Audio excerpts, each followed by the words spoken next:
Selamat pagi saudara yang dikasihi Tuhan Yesus. Saya menyapa bagi saudara semua yang ada di Indonesia dari Sabang sampai Merauke, baik yang di kota maupun yang di desa, dan saudara yang ada di Malaysia, di Sabah, di Sarawak, di Kuala Lumpur, di Kamboja, di Singapura, dan dimanapun saudara berada. Senang kembali menjumpai saudara pada pagi hari ini. Saya percaya kita tetap berada dalam kasih dan penyertaan Tuhan kita, Yesus Kristus. Selamat datang kembali di channel Pokok Anggur bersama saya Yosia Krispianto. Mari saudaraku, sebelum kita bersama-sama merenungkan firman Tuhan, mari kita bersatu di dalam doa. Bapa di surga, Bapa di dalam nama Tuhan Yesus, terima kasih buat penyertaan dan perlindungan Tuhan sepanjang malam dalam istirahat kami. Dan pagi hari ini kami bangun dengan kekuatan yang baru, dengan kesehatan, dengan sukacita yang Tuhan sediakan bagi kami. Tuhan, sebelum kami beraktivitas, kami rindu untuk merenungkan firman Tuhan. Mari ya Tuhan, terangi hati kami dengan firman-Mu, ajar kami ya Roh Kudus, supaya kami mengerti dan memahami segala kehendak Tuhan bagi kami. Terima kasih ya Tuhan, ini doa kami. Hanya di dalam nama Tuhan Yesus kami berdoa. Amin. Baik saudara, kita akan membaca bersama di dalam Wahyu, pasal 3 ayat yang ke-8 bagian B. Aku tahu bahwa kekuatanmu tidak seberapa, namun engkau menuruti firman-Ku dan engkau tidak menyangkal nama-Ku. Puji Tuhan. Saudara, Tuhan Yesus menyurati jemaat Philadelphia ini untuk memuji pekerjaan mereka, ketaatan mereka kepada firman Tuhan, dan keteguhan mereka untuk tidak menyangkal nama Kristus di dalam penderitaan. Tuhan mendorong mereka tetap tekun dan bertahan di dalam penderitaan. Tuhan berjanji kepada mereka yang setia bahwa Dia akan memelihara mereka dari kesukaran lebih besar yang akan terjadi. Sesungguhnya, jemaat Philadelphia bukanlah jemaat yang besar dan kuat. Ungkapan kekuatanmu tidak seberapa menunjukkan bahwa jemaat Philadelphia adalah jemaat yang kecil, baik dari segi jumlah anggota maupun sumber daya lainnya. Tuhan menegaskan bahwa Dialah yang memiliki otoritas tertinggi.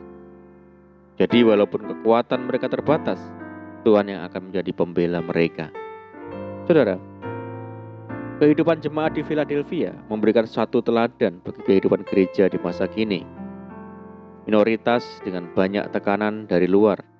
Tetapi, gereja Tuhan harus memiliki komitmen untuk hidup menaati firman Tuhan di dalam situasi apapun. Penderitaan yang datang justru merupakan ujian iman dan ketaatan kita kepada Tuhan. Mari tetap tekun dan setia kepada Tuhan di tengah-tengah kesukaran dan penderitaan yang kita alami. Saudaraku, jemaat di Philadelphia adalah jemaat yang mendapatkan penilaian sangat baik dari Tuhan Yesus. Meski secara kuantitas tampak kecil, sangat sederhana dan minim secara ekonomi, Tuhan memuji mereka. Aku tahu bahwa kekuatanmu tidak seberapa, namun engkau menuruti firman-Ku dan engkau tidak menyangkal nama-Ku. Padahal dalam pengiringannya akan Kristus, mereka diperhadapkan dengan tantangan yang sulit dan tidak mudah. Karena ada beberapa orang dari jemaah iblis, yaitu mereka yang menyebut dirinya orang Yahudi, tetapi yang sebenarnya tidak demikian, melainkan berdusta, yang berusaha untuk menghasut, mengacaukan, dan melemahkan. Tetapi jemaat di Philadelphia tetap kuat, tidak goyah iman, apalagi sampai menyangkal Kristus. Saudaraku, ada jaminan perlindungan Tuhan bagi orang yang benar. Tertulis, karena engkau menuruti firman-Ku untuk tekun menantikan Aku, maka Aku pun akan melindungi engkau dari hari pencobaan yang akan datang atas seluruh dunia untuk mencobai mereka yang diam di bumi. Kepada jemaat di Philadelphia ini, Tuhan menyebut dirinya yang kudus dan yang benar. Ini penegasan bahwa kekudusan dan kebenaran adalah dua elemen penting yang tidak bisa dipisahkan. Hendaklah kamu menjadi kudus di dalam seluruh hidupmu, sama seperti Dia yang kudus, yang telah memanggil kamu. Tanpa kekudusan dan kebenaran, kita tidak akan bisa menyentuh hati Tuhan, saudara. Tidak akan bisa menggerakkan tangan Tuhan bekerja untuk kita. Tuhan berkata, aku tahu segala pekerjaanmu, lihatlah, aku telah membuka pintu bagimu yang tidak dapat ditutup oleh seorang pun. Aku tahu bahwa kekuatanmu tidak seberapa, namun engkau menuruti firman-Ku dan engkau tidak menyangkal nama-Ku. Sekalipun tampak kecil dan tidak berarti di mata manusia, keberadaan jemaat Philadelphia sangat berharga di mata Tuhan.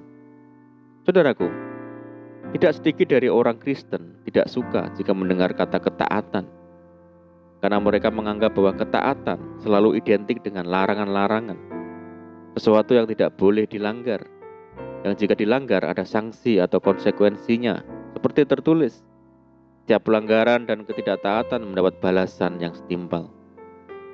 Karena itu, tidaklah mengherankan jika orang lebih suka mendengar tentang berkat, keberhasilan, kemenangan, pemulihan, kesembuhan, mujizat, dan sebagainya. Yang harus disadari adalah bahwa berkat, keberhasilan, kemenangan, pemulihan, kesembuhan, mujizat adalah dampak dari ketaatan kita di dalam melakukan firman Tuhan. Saudaraku, ketaatan adalah harga yang mutlak jika seseorang ingin mengalami penggenapan janji Tuhan.